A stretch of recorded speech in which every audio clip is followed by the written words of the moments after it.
14 से पहले तो भारत में कुछ हुआ ही नहीं, अभी हो रहा है। तो ये प्रधानमंत्री का एक तरीक़ा है जो सिर्फ अपने आप को इंडिविजुअल प्रमोशन के लिए और यही बताना कि बस वही कर सकते, दूसरा किसी ने किया नहीं, दूसरा कर पाएगा। तो ये ठीक नहीं हुआ जो भी हुआ। हाँ, पार्लियामेंट की नई बिल्डिंग की ज़रूरत थी। हमने ख़ुद 2019 के पहली ऑल पार्टी मीटिंग जो लोकसभा लाइब्रेरी में हुई थी, मैंने इस बात को उठाया था।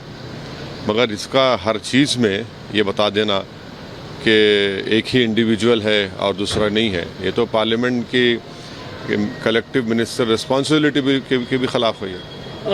आरजेडी ने वो बिल्डिंग है उसकी तुलना ताबूत से की है, कफिन से तुलना की आरजेडी ने पार्लियामेंट की नई बिल्डिंग की।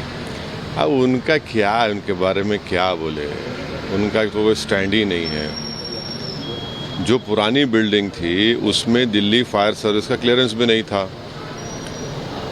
एक ज़माने में जब लेट मुलायम सिंह यादव अपने उस बिल्डिंग में अपने पार्टी के ऑफिस में बैठकर खाना खा रहे थे तो उसका एक हिस्सा गिर गया था उनके ऊपर, बड़ा कंट्रोवर्सी हुई थी।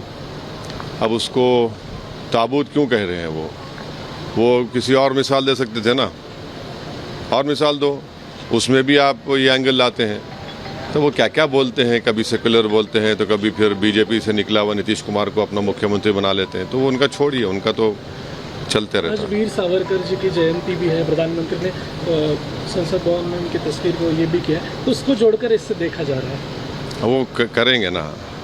जहाँ तक हमारा मामला है, हम भारत में सबसे बड़ा अगर कोई नेता था और रहेगा वो बाबा साहब अम्बेडकर।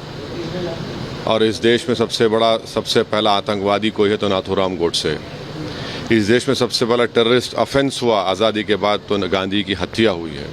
और गांधी की हत्या में किन किन लोगों का नाम आया था, उनको सज़ा भी हुई। और उसके बाद जो जस्टिस कपूर कमीशन की रिपोर्ट में जो कॉन्स्पिरेटर था उसका नाम भी आया है। उसको कोई डिनाई नहीं कर सकता। उसको देश को पढ़ना चाहिए, याद रखना चाहिए। Thank you. तो ये ओवैसी को आप सुन रहे थे, जिनका ये कहना है साफ तौर पर कि संसद भवन की जरूरत थी, लेकिन वो सवाल उठा रहे हैं कि उद्घाटन कौन कर रहा है। और बार बार ये बात कहते हुए नजर आए कि प्रधानमंत्री नरेंद्र मोदी जो कर रहे हैं असल में वो दिखा रहे हैं कि उनके अलावा कोई और नहीं कर सकता। लेकिन सवाल ये खड़ा होता है कि क्या विपक्ष भी अब कंफ्यूज हो गया है, विरोध किस पर करना है? शिलान्यास के वक्त विरोध किया गया, उसके बाद ये कहा गया जब आज उद्घाटन होना था उसके बाद विपक्ष कहता है कि राष्ट्रपति से उद्घाटन कराया जाए, ओवैसी कह रहे स्पीकर से उद्घाटन कराया जाए। और अब आरजेडी की तरफ से सवाल उठा दिया गया भवन को लेकर, जिस तरह की टिप्पणी की गई है उससे सवाल खड़ा होता है। और इस बड़ी खबर पर लगातार हिमानी हमारी नजर बनी हुई है। एक छोटा सा ब्रेक हम ले रहे हैं, फौरन लौट रहे हैं। आप देखते रहिए रिपब्लिक भारत।